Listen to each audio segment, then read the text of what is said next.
স্বার্থপর এই দুনিয়া খোদার কসম কারোর জন্য থামে না, বড় স্বার্থপর।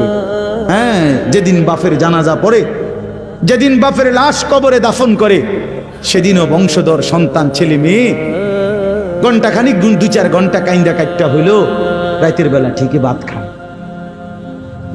হ্যাঁ, পাশের ঘর থেকে খানা আনে, বাবারা ঠিকই খায়।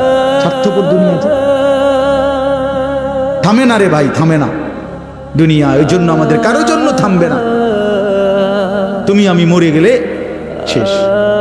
আবারও বলছি কথা, আমি মরে গেলে এরপরে পৃথিবী যত আধুনিকে হোক না কেন, আমার কি কথা বুঝছিনি? আমি মরার পরে যদি সবার ঘর স্বর্ণের বাড়ি হয়ে যায় তো আমার লাভ হইল কি? আমার মৃত্যুর পরে যদি সব মানুষ আধুনিক হইয়া সাঁদের দেশেও জায়গা, আমার ফায়দা কি? আমি তো না, আমি তো মরে গেলাম। যে কবরে চলে গেল সে কি আর ফিরে আসবে? আল্লাহ আমাদেরকে বুঝ দান করেন।